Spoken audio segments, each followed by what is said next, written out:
Þann 30. september 2015 viljum við fá þig til að taka upp myndavélina þína og vera með í einstöku verkefni.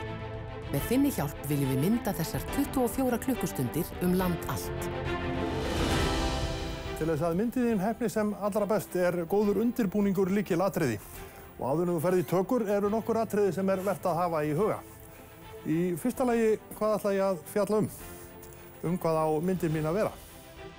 Þú þarft ekki að skrifa handrit en það hins vegar ágætis hugmynd að setja nokkra punkta niður á blað. Eins og, hvað ætla ég að segja og hvernig lýsi ég því best fyrir áhorfendur? Hvað þarf ég að sýna? Mundu að þú ert að vinna með sjónrænan miðil þannig að það ekki nóg að segja frá með orðum, segðu líka frá með myndum. Ekki gera þetta of flókið. Þetta verkefni snýst að gefa innsýn í daglegt líf. Hversdagslegar athafnir, eins og elda mat, gera hreint, bóna bílinn eða koma börnunum í háttinn, geta verið mjög athyglisvert efni. En að sjálfsögðu ef þú ert að fara að gera eitthvað stórkostlegt eða æsispennandi þá viljum við líka sjá það. En hvetjum við leið til að fara varlega. Næsta mál á dagskrá að ákveða hvers konar tæki eiga að nota til þess að taka upp efnið. En flest okkar eiga jú einhvers konar tæki sem geta tekið upp lifandi myndir. Myndavélin í farsímanum þínum einn möguleikinn. Í nýrri og fullkomnari símum eru myndavélar sem geta tekið myndir í hárri upplausn. En hljóðið hins vegar yfirleitt ekkert sérstakt. Það getur líka verið vandamál að taka upp úti því að hægur andvari getur orðið að hinum verstu skruðningum. Þið heyrið hvernig þetta hljómar. Hafðu líka í huga hvernig þú snýrð símanum. Ef þú myndar svona, þá mun myndefnið líta svona út á skjánum. En ef þú snýrð honum svona, þá verður myndin rétt í sjónvarpinu. Flestar stafrænar myndavélar hafa líka möguleika á að taka upp lifandi myndir.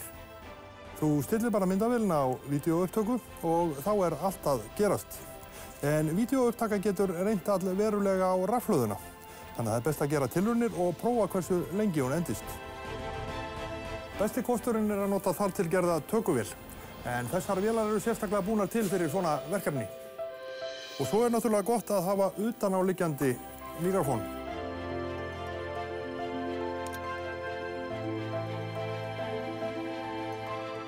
Svona hljóðið úr innbyggða mikrofóninum í tökuvélinni. Allt í lagi, en gæti verið betra. En svona hljóðið ef þú notar utanáliggjandi hljóðnema. Þú heyrir muninn.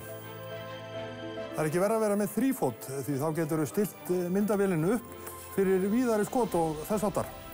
Svo getur líka verið fínt að fá aðstoð hjá góðum vini eða vinkonum. Sem sagt, aðalatriðin eru þessi. Skrifaðu niður það helsta sem þú ætlar að mynda og segja frá. Mundu að sýna okkur það sem þú ert að fást við. Veldu tökuvél sem henda þér og hugsaðu hljóðið. Að öðru leyti, góða skemmtun og farðu varlega.